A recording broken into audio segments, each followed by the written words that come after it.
everyone and welcome to a new video. My name is Maren Guevara and a huge thank you to all you viewers who are returning and to any new viewers. Today, as I mentioned in my last video, I'm going to talk about my Criterion wishlist. So this is the type of video that I've seen plenty of people do, basically where they talk about the films that they wish were included in the Criterion collection. Mine, well, at least the titles that I have here may not be as nearly esoteric. I'm still quite new a bit to cinema, to, I guess, seriously viewing films or watching a film.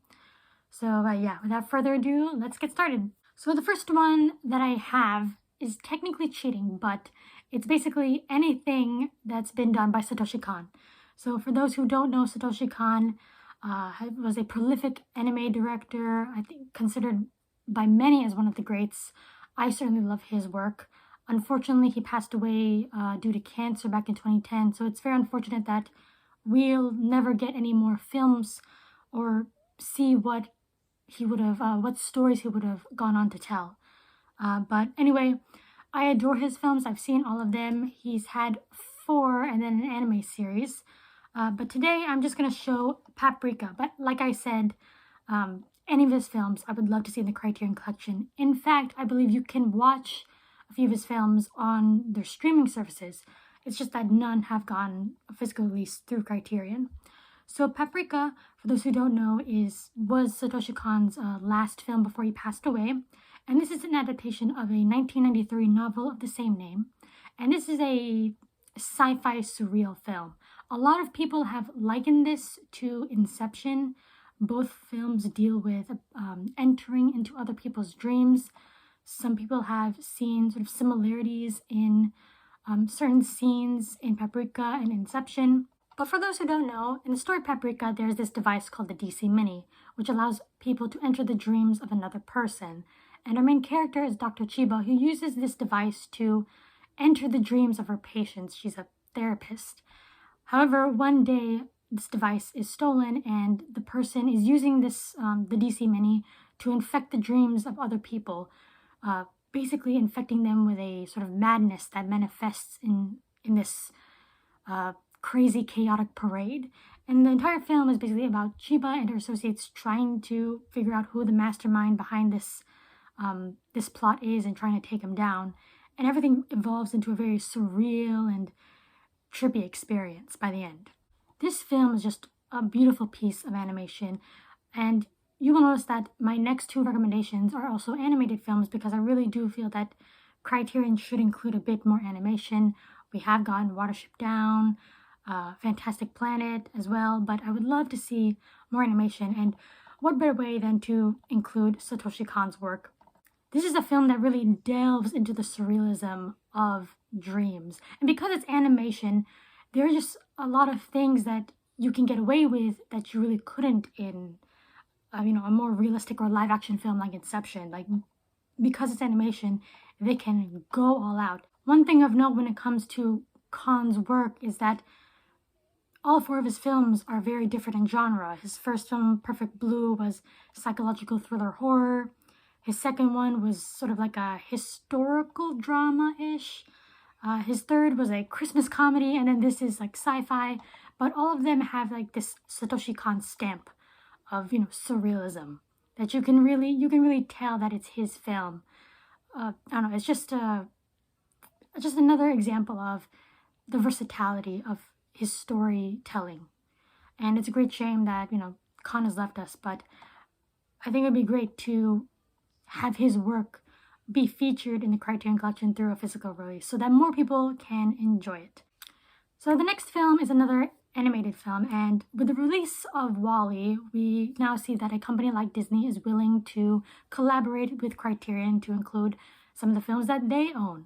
And I would very much like to see a Disney film included in the Criterion collection. One that I would really like to see and I could see being included would be Disney's Fantasia from 1940. I believe this was the 3rd film to come out of the Walt Disney Company, and I think it's truly a film that would feel right at home in the Criterion collection. Fantasia, if anything, is just a celebration of art. The art of music and the art of animation, and blending the 2 together. You're pairing these beautiful classical pieces with gorgeous animation And the thing is, I feel that Fantasia is mainly known for that Sorcerer's Apprentice segment, the one with Mickey and the sorcerer's hat, with the brooms, or the mops. And there's just so much other, beautiful, segments included in Fantasia. One of my favorites is The Rite of Spring by Igor Stravinsky. Stravinsky, when he composed that piece, envisioned it as primitive Russia, sort of reunited or united under the primal force of spring. And what Disney did with that piece is they portrayed the beginnings of life on Earth, seeing the first organism leave the seas, and then the dinosaurs, and then the death of the dinosaurs, and so on and so forth. And it fits so well. Whenever I hear Rite of Spring, that is what I think of. That Fantasia segment is what I think of. I also really love the Pastoral Symphony, where you see mythical creatures sort of attending a bacchanal with Bacchus or Dionysus. And then Night on Bald Mountain with Ave Maria. You have some really beautiful, works of art. And I feel it's not getting enough recognition as compared to other Disney animated films. It's definitely one that I see suited for the Criterion collection. And because I feel it to be underrated, I think it deserves to, get another major release in this company. So yeah. So for my third film for this Criterion wish list, it's very much wishful thinking. I highly doubt Criterion would ever include this, but that is The Thief and the Cobbler. Not the Miramax version, not the one that's more widely or available now. So a little background on The Thief and the Cobbler. This film was sort of the passion project, or I guess the magnum opus of Richard Williams, who is known for doing the animation and directing the Raggedy Ann and Andy film from the 1970s. I think he's most well known for the animation in Who Framed Roger Rabbit. Now, this film started production back in the 60s, and then it took decades for it to be released. I think Thief and the Cobbler came out, the way it is now, it came out in the 1990s. And the thing was, Richard Williams was very particular, very obsessive in the detail when it came to the animation. And when you see his animation, like in Raggedy Ann and Andy, and even in Who Framed Roger Rabbit, you kind of get that sense. But, it's gorgeous animation nonetheless. The studios were getting fed up with him because he was taking so long with this project. So they ended up booting him off of The Thief and the Cobbler, his passion project, and basically stitching up together all the animation that was finished and making their own version that is, I guess, very watered down from what was originally intended with the film. They included some Disney-esque songs. They included a voiceover with Matthew Broderick. But yeah, I'm saying all of this because later on, there was someone on YouTube who released or who put out what was known as the Recobbled cut, taking the finished animation, but also unfinished animation and storyboards, and sort of cobbling it all together to produce something that is as close as we can get to what Williams' original vision was. I would very much like to see the Recobbled cut be included in the Criterion collection, because despite it having parts where it is unfinished, I still think it's great. I think it's, a stunning work of animation. Please go check out the Recobbled cut on YouTube if you, have the time. You get a sense that this is just meant to be sort of like a surreal, maybe a bit more artsy type of film compared to the Miramax version, which I guess was trying to go for a more generic or general appeal. If you think about it, there are some mind-boggling and trippy sequences, and it really is, when you see the animation, you kind of feel, in a sense, tired.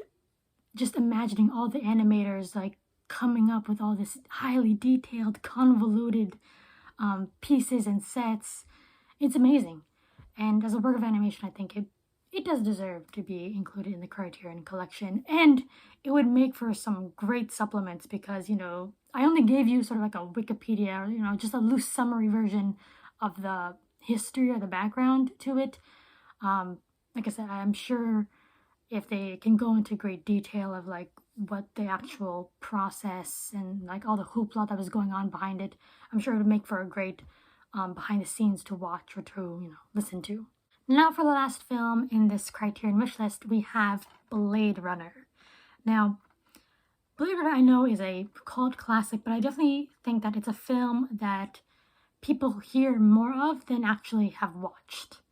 I feel that people have seen Alien and The Thing more than they have seen Blade Runner. And the thing is, I went into this film having certain, preconceptions. I was expecting a straight up 80s sci-fi action film. I did not expect it to be as, philosophical as it was. Even though I did read the book that this is based off of, Do Androids Dream of Electric Sheep by Philip K. Dick. Blade Runner takes place in the future. At the time, 1982. This film takes place in 2019, so the future has passed. But we're following a man named Deckard, who is a Blade Runner, who sort of like, he's part of the police, but is tasked to hunt down and kill replicants. So sort of, I guess, androids in a sense that are meant to replicate the appearance of human beings. And apparently there are a group of replicants who have escaped from an off-world colony and have come to Earth, and Deckard is tasked to hunt them down. It was definitely a more slow and methodical film than I had anticipated, and filled with a lot of thought-provoking moments. And though it does stray from the source material, I do feel that the film does hit upon the sort of integral themes of the book, sort of showing how, despite not being human, these replicants are beings that possess their own unique experiences and, unique feelings, and that even if they're not human, that does not invalidate those experiences and then those feelings. And then it also poses the question of what makes one a human. You have the humanity portrayed in here as, very either hostile or closed off or even unemotional, but then you have these replicants that are, they have goals and desires, and they express, emotions of sadness, pain, desire. So, blurring that line between, humanity and replicant. This also just happens to be a gorgeous film. The visuals, this is from 1982, still hold up to this day, I'd say. And I just love the way that this world was created. It's different. It's definitely sort of like cityscape dystopia-like.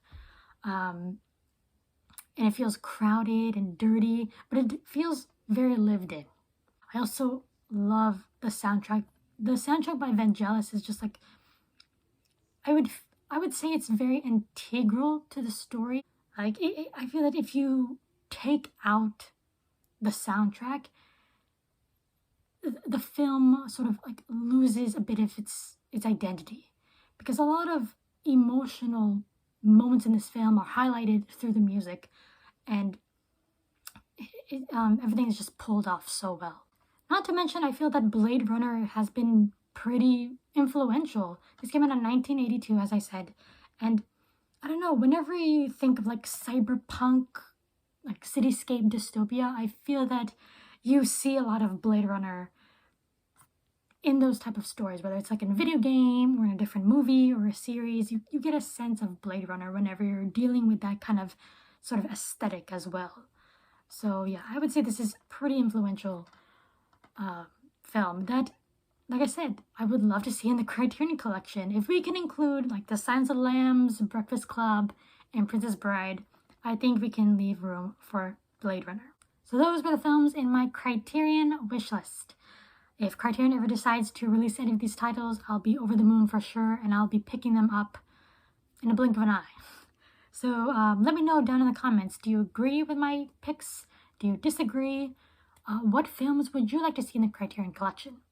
And until next time, bye!